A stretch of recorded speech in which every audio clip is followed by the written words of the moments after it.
Hello friends, स्वागत करती हूँ आप सभी का सितंबर शिल्पी होम साइंस क्लासेस में। फ्रेंड्स, आज की क्लास में हम लोग पढ़ेंगे फर्नीचर और साज सज्जा। यूनिट 6 चल रही है, उसी में आपका आएगा दीवार की साज सज्जा। तो आज इसी को कंप्लीट करेंगे। चलिए फ्रेंड्स, देख लेते हैं। साथ ही अगर आपने मुझे फेसबुक, इंस्टाग्राम और टेलीग्राम पे फॉलो नहीं किया तो आप वहाँ मुझसे फॉलो कर सकते हैं। साथ ही मेरी व्हाट्सएप पे ऑफलाइन बैच भी चलते हैं, तो उस पर भी अगर आपको एडमिशन लेना है तो इस नंबर पे मुझसे कांटेक्ट कर सकते हैं। ठीक है, व्हाट्सएप को भी कर सकती हैं या कॉल करके भी सारा प्रोसेस जान सकते हैं क्लास में एडमिशन लेने का। यहाँ net, JRF, TGT, PGT, RPC first grade, DSSB की क्लासेस चलती हैं। चलिए फ्रेंड्स, देख लेते हैं। देखिए, दीवार की साज सज्जा। तो क्या होता है कि गृह की आंतरिक सज्जा में दीवार की साज सज्जा का विशेष महत्व होता है। तो घर की जो आंतरिक सज्जा होती है उसमें दीवार की जो साज सज्जा होती है उसका क्या होता है, विशेष महत्व होता है, इम्पोर्टेंट होती है। दीवारों की साज सज्जा करने से टिकाऊपन बढ़ता है।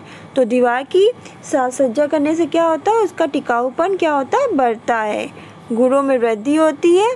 साथ ही साथ क्या करना चाहिए, वो सुंदर भी लगती है दीवार। साथ ही अत्यधिक सुंदर प्रदान करने के लिए आवश्यक होता है कि दीवारों का सावधानीपूर्वक अध्ययन किया जाए।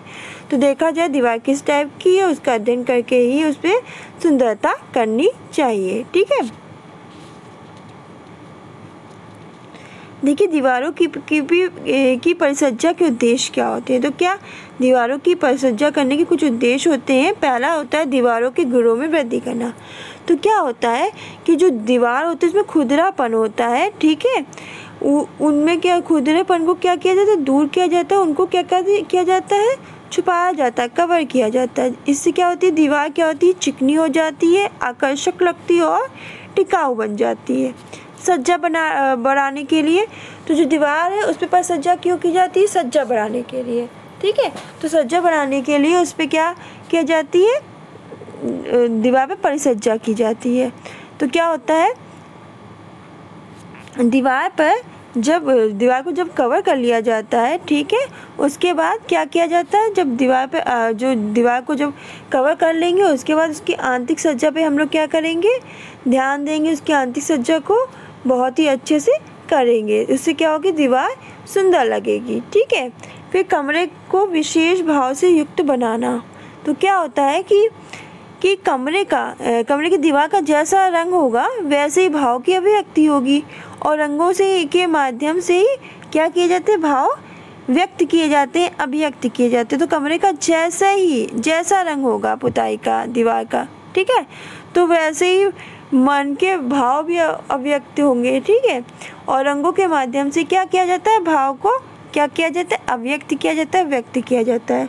दीवारों के दोषों को छुपाने के लिए, देखिए मैंने बताया है कि अगर चेहरे पे दाने वाने हो तो उनको छुपाने के लिए मेकअप कर देती है, उसी तरह दीवार के दोषों को छुपाने के लिए भी क्या किया जाता है, सज्जा की जाती है। देखिए क्या होता है कि दीवार के दोष को छुपाने के लिए, दीवार पे जो दाग खरोंच को दूर करने के लिए क्या किया जाता है, उस पर पेंट कर सकते हैं, वॉलपेपर के द्वारा वॉलपेपर लगा सकते हैं, टाइल्स लगा सकते हैं। तो ये सब लगा के इसके दीवार के जो दोष हैं उनको हम क्या कर सकते हैं, छुपा सकते हैं। कमरे में नवीनता प्रदान करने के लिए, जो कमरा है उसमें नवीनता प्रदान करने के लिए क्या किया जाता है कि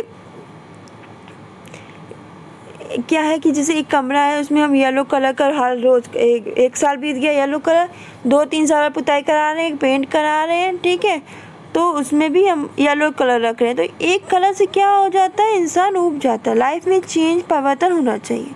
तो क्या करना चाहिए, कमरे में कलर को भी चेंज करते रहना चाहिए। इससे क्या करते हैं, कमरे में नवीनता आती है, कुछ नयापन आता है। कमरे में आने वाले प्रकाश की मात्रा को नियंत्रित करने, तो क्या करना चाहिए कि सभी रंग क्या होते हैं, जो सभी रंग होते हैं वो प्रकाश की मात्रा को क्या करते हैं, अवशोषित करते हैं, परावर्तित करते हैं। ठीक है, तो रंगों के उचित प्रयोग द्वारा कमरे में आने वाले प्रकाश को क्या किया जा सकता है, नियंत्रित किया जाता है। ठीक है, वास्तु कला के दोषों को सही करने हेतु, तो क्या होता है कि वास्तुकला के दोषों को सही करने हेतु भी हम क्या करते हैं, दीवार पे सज्जा करते हैं। तो क्या किया जाता है, दीवारों को जब कवर करने का एक महत्वपूर्ण उद्देश्य यह भी है कि जो लंबवत तत्व वाले नमूनों का उपयोग करने से क्या होता है, छत जो होती है, जो लंबवत तत्व वाले नमूने हैं, ठीक है, तो उनका प्रयोग करने से क्या होता है, जो छत होती है वो कैसी दिखती है, ऊंची दिखाई देती है। और क्षैतिज तत्व वाले नमूने इसके विपरीत क्या करते हैं, प्रभाव डालते हैं, ठीक है। और जो क्षैतिज लंबवत, जो आपके लंबवत, ठीक है, तो लंबवत तत्व वाले नमूने क्या करने से क्या होता है, जो छत होती है वो ऊंची दिखेगी। और क्षैतिज, जो आपकी क्षैतिज है, ठीक है, जो आपकी क्षैतिज है, इसका क्या विपरीत प्रभाव पड़ेगा, ठीक है। तो क्षैतिज तत्व वाले नमूने का विपरीत प्रभाव उत्पन्न होता है, ठीक है। तो ये था कि क्या क्या उद्देश्य होते हैं दीवार की साज सज्जा करने की। उसके बाद हम लोग जान लेते हैं दीवारों की परिसज्जा। तो देखिए, दीवारों की परिसज्जा कमरे की आंतरिक दीवार पर प्लास्टर, लकड़ी, ईंट, पत्थर, कंक्रीट, ठीक है, कांच, धातु या प्लास्टिक की हो सकती है। तो कमरे की जो आंतरिक दीवार है प्लास्टर की भी हो सकती है, लकड़ी की भी, ईंट की, पत्थर की, कंक्रीट की, कांच की भी हो सकती है, धातु की भी हो सकती है, प्लास्टिक की भी हो सकती है, ठीक है। तो परिसज्जा निम्न प्रकार से की जा सकती है, ठीक है, जैसे प्लास्टर की दीवार, लकड़ी की दीवार पर, ईंट या पत्थर की दीवार पर, कंक्रीट की दीवार पर, धातु की दीवार पर और पार्टीशन की दीवार पे। तो कैसे इन दीवारों पे परिसज्जा करनी है, तो पहले देख लेते हैं प्लास्टर की दीवार पे। तो क्या होता है कि प्लास्टर की दीवार को अधिकतर क्या किया जाता है, पेंट द्वारा, जो पेंट द्वारा उसके द्वारा सजाया जाता है, उसी के द्वारा परिसज्जित किया जाता है। क्योंकि इससे क्या होता है, दीवार में एक नयापन आता है, ठीक है, एक नयापन आता है और दीवार कवर होती है, ठीक है, जो उसमें खुरदरापन वगैरह या कुछ है तो वो सही होता है। फिर लकड़ी की दीवार, तो इसमें कभी तो ये हो सकता है कि पेंट किया जा सके, कभी हम लोग इसे कवर कर सकते हैं वॉलपेपर वगैरह से, ठीक है, ये काम कर सकते हैं, ठीक है। तो कभी हम लोग इस पर पेंट भी करा सकते हैं, वॉलपेपर से भी इसको हम कर सकते हैं कवर। लकड़ी की दीवार पे चौखट भी बनाई जाती है और कभी कभी लकड़ी और प्लास्टर को भी मिश्रित किया जा सकता है, लकड़ी और प्लास्टर को भी मिश्रित कर सकते हैं, ठीक है। और वर्तमान समय में जो चल रहा है टाइम, उसमें आंतरिक सज्जा में क्या, प्लाईवुड का बहुत अधिक प्रचलन चल रहा है। किसका, प्लाईवुड का, ठीक है। फिर ईंट या पत्थर की दीवार, तो ये क्या होती है, ठोस होती है, आसानी से देखरेख करने वाली और अग्नि अवरोधक होती है। कैसी होती है, ठोस होती है, आसानी से देखरेख करने वाली होती है और अग्नि अवरोधक होती है, ठीक है। इस पे क्या होता है, जल अवरोधक, स्पष्ट और धूल प्रतिरोधक परिसज्जा की जा सकती है। तो ईंट या पत्थर की दीवार कैसी होती है, ठोस, आसानी से देखरेख वाली, अग्नि अवरोधक, पहले ये लिख लीजिए। फिर मैं इसमें क्या होता है कि इसमें जल अवरोधक, स्पष्ट, धूल प्रतिरोधक परिसज्जा की जा सकती है इस पे, ठीक है। इसका उपयोग किसमें किया जाता है, आंतरिक सज्जा में विभिन्न रंग आकार देने के लिए किया जाता है, ठीक है।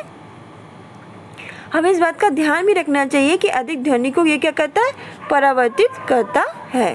फिर कंक्रीट की दीवार, तो ये क्या होता है, कंक्रीट की दीवार को पेंट सहित या पेंट रहित उपयोग में लाया जाता है। पेंट सहित भी ला सकते हैं और पेंट के बिना भी उपयोग में ला सकते हैं, ठीक है।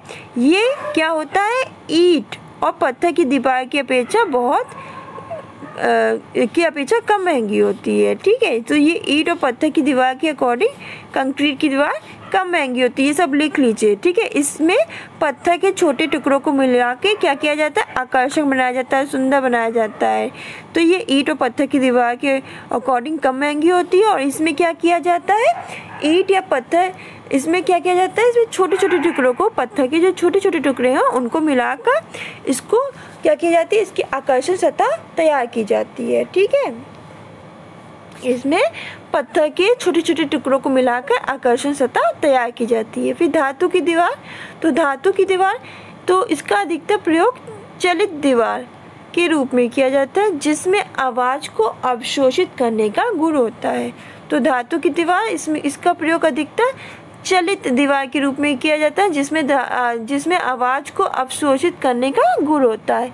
फिर पार्टीशन दीवार, तो आजकल देख रहे हैं ना कि एक बड़ा सा कमरा होता है और उसमें क्या होता है, पार्टीशन बना देते हैं, ठीक है, उसे 2 भागों में बांट देते हैं। तो पार्टीशन वाले चले हैं दीवारें।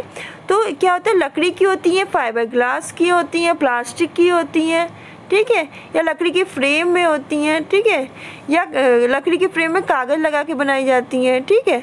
कई बार इनमें अलमारी और शेल्फ भी बनाई जाती है। तो इसमें क्या होता है, कई बार इसमें अलमारी भी बनाई जाती है और शेल्फ भी बनाई जाती है। तो आज का ये पार्टीशन वाली दीवार बहुत देखने को मिलती है, एक बड़ा कमरा हो और उसमें बीच में ये दीवार कर दी जाती है। ऐसी लकड़ी की भी होती है, ये फाइबर ग्लास की भी होती है, प्लास्टिक की भी होती है। तो ये ऐसी होती है। फिर हमें याद रखना है कि दीवारों की परिसज्जा के लिए विभिन्न प्रकार कौन कौन से उससे हम दीवारों की परिसज्जा कर सकते हैं। चूना, पेंट, वॉलपेपर,